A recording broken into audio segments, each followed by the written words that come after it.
Amen. Amen. Amen. Amen. Vous pouvez vous asseoir un instant. Donc nous sommes toujours sur la saison de la marque de la bête. Si Dieu le permet, je crois que la semaine prochaine, peut-être on va programmer encore, Dieu voulant, le baptême.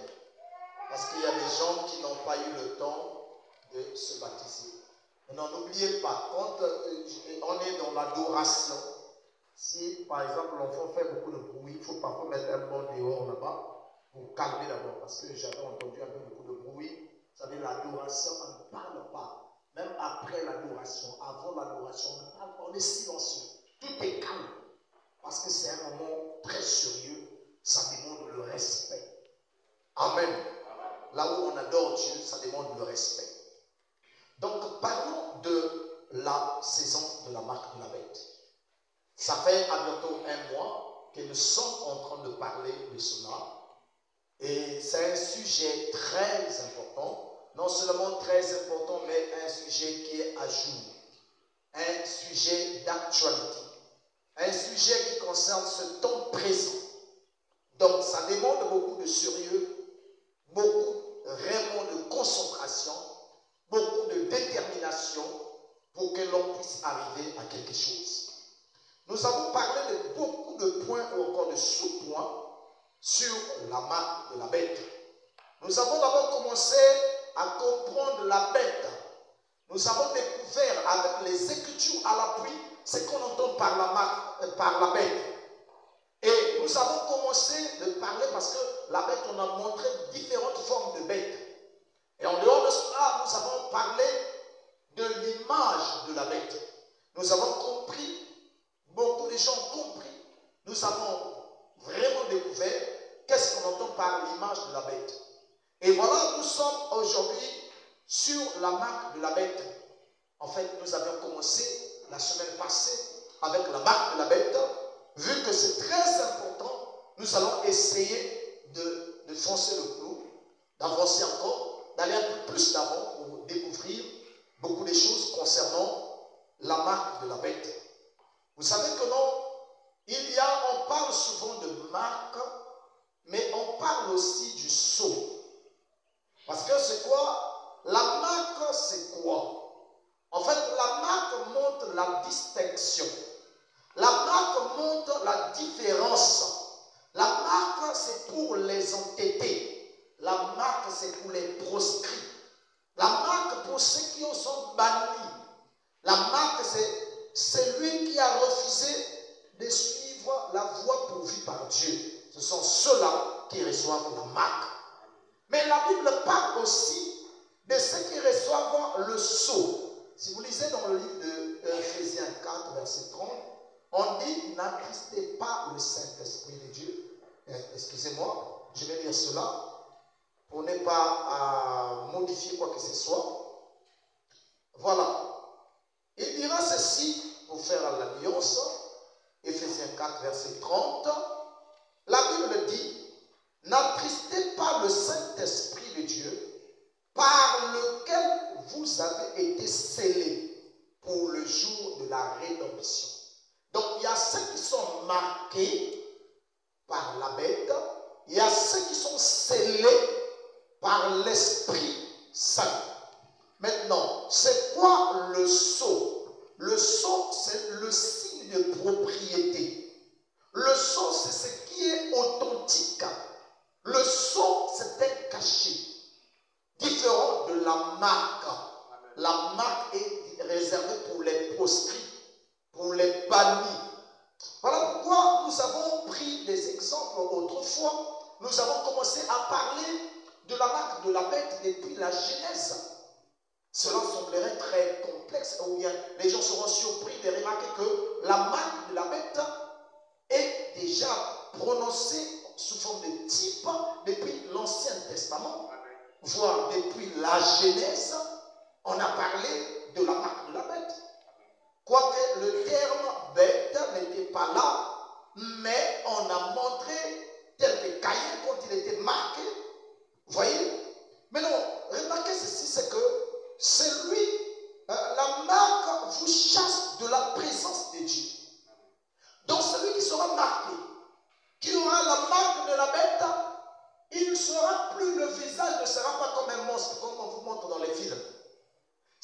pas dire qu'il aura maintenant des canines très avancées comme un vampire. Ça ne veut pas dire qu'il va commencer à marcher comme un zombie. Mais celui qui a la marque de la bête, c'est celui qui est maintenant loin de la présence de Dieu. Il pourra aller à l'église. Il peut venir à l'église. Mais il est totalement loin. Parce qu'il n'aura plus soif de Dieu. Il n'aura plus faim de Dieu. Il n'aura plus le respect de la parole de Dieu. Donc il sera une personne, un monfoutiste. Donc vous voyez que non, c'est très sérieux de prendre cela sérieusement. Vous voyez l'histoire de Caïn. Quand Caïn a été marqué, dit la Bible, il s'est éloigné de la présence de Dieu. Il n'était plus dans la présence de Dieu. Quand tu es marqué, tu es loin de la présence de Dieu. Amen. Il est parti loin. Or, là où Dieu avait placé ses agents, ses enfants, c'était un endroit donné. Mais ce qui était marqué n'était plus dans la présence de Dieu. Vous voyez combien c'est sérieux? Vous voyez combien c'est complexe? Vous voyez combien nous devons regarder cela sérieusement? Mes frères, il va arriver un temps dans ta vie, si tu ne fais pas attention, tu remarques que non, tu n'arrives plus à t'approcher de Dieu. Tu n'arrives plus à obéir à Dieu. Tu n'arrives plus à sentir la présence de Dieu. Tu n'arrives plus à t'intéresser aux choses de Dieu. Mais sans te rendre compte que tu es en train de recevoir la marque. Amen. Il y a des gens qui croient que non, ceux qui vont recevoir la marque de la bête, ce sont des catholiques. Non, vous avez mal compris. Amen. Vous avez mal compris. Quoique c'est leur insigne, mais ça ne veut pas dire seulement les catholiques. Tu peux être là, mais tu es marqué. Pourquoi? Parce que tu as rejeté la parole.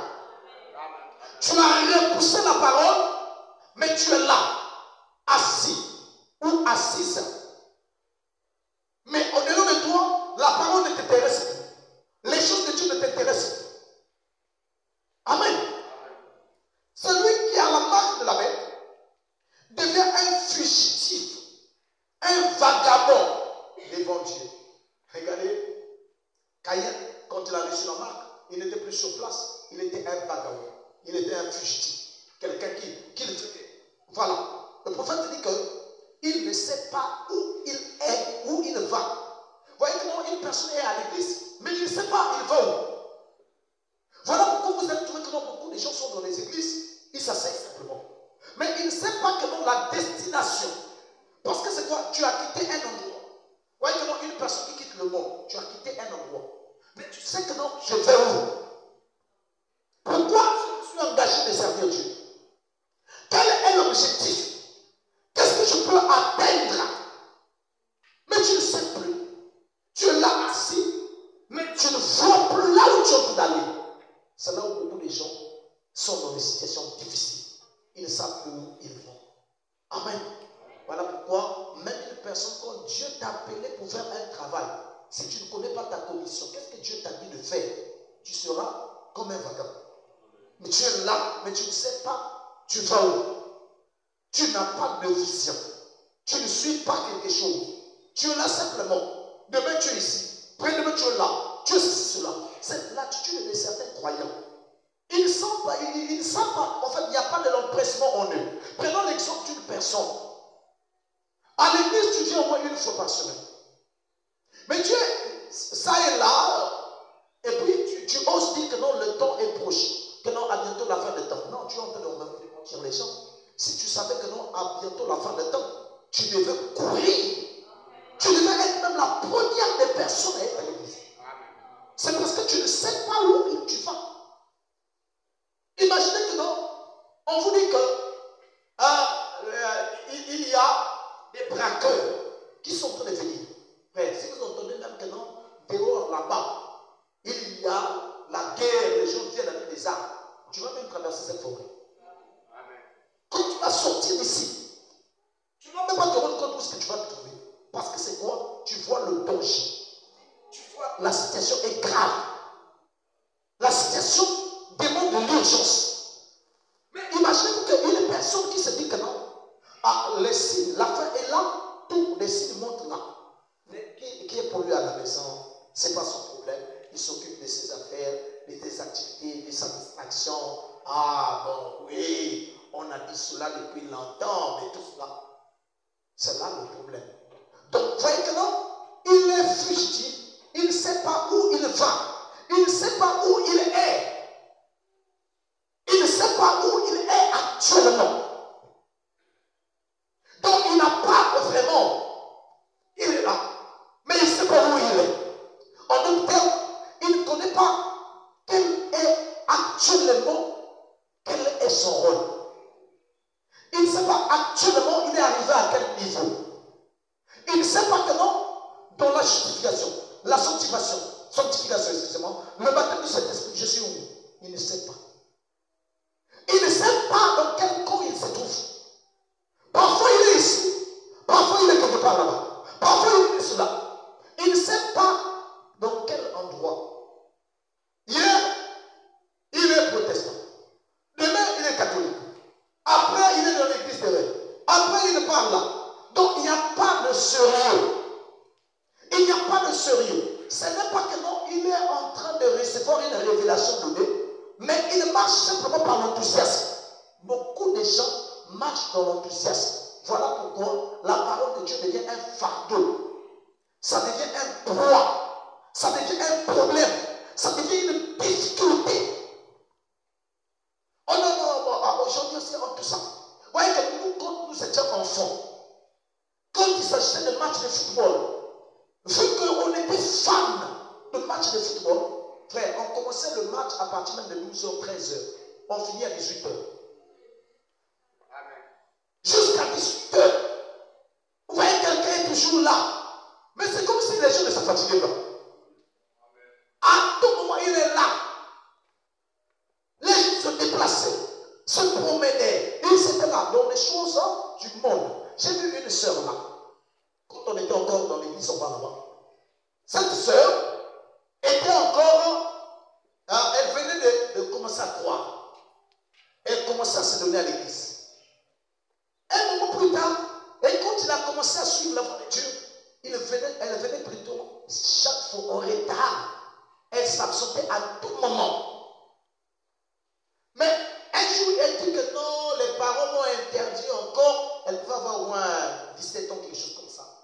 Les parents m'ont interdit, donc voilà pourquoi j'ai arrêté. Maintenant, regarde, maintenant, elle est partie rentrer dans l'équipe de l'handball. Amen. Dans cette équipe-là, elle était à tout moment présente. À tout moment et à temps. Avant même que ça commence, tu vas trouver que non, elle a son ami bras cassé, sa culotte là, avec lesquels tu as en train de courir. Ah, je vais être en retard. Je suis resté un peu tranquille. Je me suis dit que non, mais qu'est-ce qui se passe?